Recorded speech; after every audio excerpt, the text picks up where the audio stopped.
Episode की starting में हम देखते हैं कि मंगल अदित से कह रही होती है कि वो सौम्या जी माँ बनने वाली है। अदित को बिल्कुल भी विश्वास नहीं होता है। वो मंगल पे और उल्टा चिल्लाने लगता है। वो मंगल से ये कहता है कि तुम अभी तक बाज नहीं आई हो, क्यों मुझे सौम्या के खिलाफ भड़का रही हो, क्यों मेरे सामने उसकी झूठी अफवाहें फैला रही हो। मंगल कहती है कि मैं कुछ भी झूठ नहीं बोल रही हूँ, आपके हाथ में पेपर्स है, ये प्रेगनेंसी कंसेंट है, आप खुद ही पढ़ लीजिए और जल्द से जल्द हॉस्पिटल जाइए, सौम्या जी को आपकी जरूरत है। अदित एकदम शॉक हो जाता है। वह पेपर्स पढ़ता है और उसे यकीन हो जाता है कि मंगल सच कह रही है। वो मंगल को रोकता है और कहता है कि मंगल तुमसे एक रिक्वेस्ट है, प्लीज मम्मी को इस बारे में कुछ भी मत बताना। मंगल कहती है कि मुझे दूसरों की निजी जिंदगी में टांग अड़ाने का कोई शौक नहीं है। इतना कह के मंगल चली जाती है और अदित भी हॉस्पिटल के लिए निकल जाता है। दूसरी ओर हम जिया को देखते हैं जो कि गायत्री की गाड़ी के सामने ही अपनी गाड़ी रोक देती है। गायत्री जिया से कहती है कि जिया ये क्या है। जिया गायत्री के पास जाती है और कहती है कि अपनी आंखें नीची करो। कहाँ थी आप आज? मैंने इतना बढ़िया प्लान बना के कार्तिक को बुलाया था और कार्तिक ने वहाँ पे एक डॉक्टर को भेज दिया और मेरे पूरे प्लान को चौपट कर दिया और आपने उसे रोका भी नहीं। आपसे ऐसी उम्मीद तो नहीं थी, आप तो मेरी साइड हो ना। अगर आप अपने प्रॉमिस से हटेगी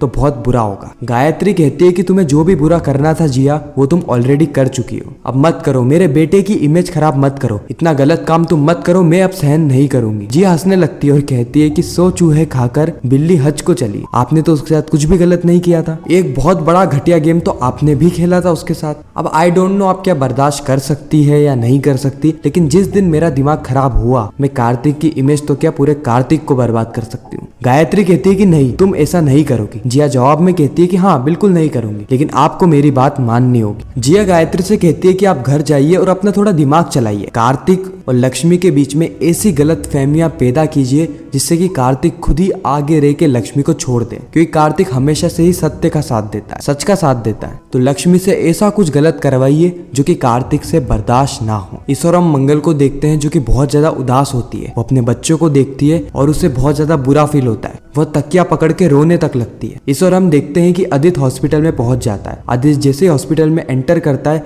वैसे ही सौम्या और अदित गले मिलने लगते। सौम्या की जो कंडीशन रहती है वह ठीक नहीं रहती है, फिर भी वह रोने लगती है। अदित सौम्या से कहता है कि सौम्या तुम टेंशन मत लो, अब मैं आ गया हूँ ना। अदित कहता है कि सौम्या मुझे एक बात समझ में नहीं आ रही कि हमसे ये कैसे हो गया, हमने इतनी बड़ी लापरवाही कैसे कर दी और कब कर दी, मुझे तो कुछ भी याद नहीं है। सौम्या कहती है कि अदित याद करो, एक दिन तुम अल्कोहल पी के मेरे घर आए थे। सौम्या अदित से कहती है कि अदित मैं माँ बनने के लिए प्रिपेयर्ड नहीं हूँ, क्या करूंगी मैं, अब तो मैं घर भी नहीं जा सकती। डॉक्टर्स अदित को कहते हैं कि जब से ये बेहोशी से होश में आई है और प्रेगनेंसी की न्यूज सुनी है तब से ये रोने ही लग गई है। इन्हें थोड़ा संभालिए क्योंकि प्रेगनेंसी की कंडीशन बहुत क्रिटिकल होती है, इससे आपके बच्चे पे इम्पैक्ट पड़ सकता है। अब हमें लक्ष्मी को बताया जाता है जो कि घर के काम कर रही होती है। गायत्री आके लक्ष्मी को टोकती है और अलमारी साफ करने को कहती। वो कहती है कि अगर अलमारी में कुछ भी ऐसा गलत निकले जो कि तुम्हें लगे कि ये यूजलेस है तो उसे जला देना। जैसे ही लक्ष्मी अलमारी खोलती है वैसे ही कई सारे कार्तिक और जिया के फोटो उसके सामने गिर जाते हैं। लक्ष्मी उन फोटोज को देखती है और उसे बहुत ज्यादा बुरा लगता है। वहीं पर ही गायत्री जले पे नमक छिड़कने का काम करती है। वह लक्ष्मी से कहती है कि ये सारे फोटो कार्तिक ने अभी तक संभाल के क्यों रखे, ये तो उसका पास्ट था। एक समय पे लोग कहा करते थे कि कार्तिक और जिया की जोड़ी नंबर 1 है और इनकी शादी होके ही रहेगी, लेकिन खैर अब समय थोड़ा बदल गया है और उसका प्रेजेंट तुम हो, खैर तुम इन फोटोज को जला दो। लक्ष्मी कहती है कि नहीं मम्मा, कार्तिक जी ने फोटो संभाल के रखे तो ये उनकी यादें हैं जो कि वो रखना चाहते हैं, और जैसा कि आपने कहा कि उनका वर्तमान तो मैं ही हूँ, उनका प्रेजेंट मैं ही हूँ, तो इसमें टेंशन की क्या बात है। गायत्री का जो प्लान रहता है वो फ्लॉप हो जाता है। अब हम मंगल को देखते हैं जो कि किचन में बहुत ज्यादा परेशान होती है और उसने कल के काम की तैयारी अभी तक नहीं की होती है। हम सभी जानते हैं कि मंगल को 170 लोगों का टिफिन पहुंचाना रहता है डेली, और मंगल से ये सब चीजें इसलिए नहीं हुई क्योंकि मंगल बहुत ज्यादा परेशान होती है। मंगल के दिमाग में वही चीजें फ्लैशबैक कर रही होती है क्योंकि अब उसके बच्चों के सर पे से उसके पिता का साया हट जाएगा, क्योंकि घर में एक नए बच्चे का जन्म होने वाला है। और जब अदित सौम्या को डिस्चार्ज करा रहा होता है उसी समय यहाँ पे कुसुम की जो दोस्त होती है वह अदित को देख लेती है। वह सोचती है कि यह तो कुसुम का बेटा है, क्या मंगल वापस से प्रेग्नेंट है क्या, इतना कह के वो वहाँ से चली जाती है। अब हमें कुसुम को बताया जाता है जो कि बहुत ज्यादा खुश होती है क्योंकि सौम्या घर से चली गई है। कुसुम ने सिर्फ भगवान से एक ही प्रार्थना करी थी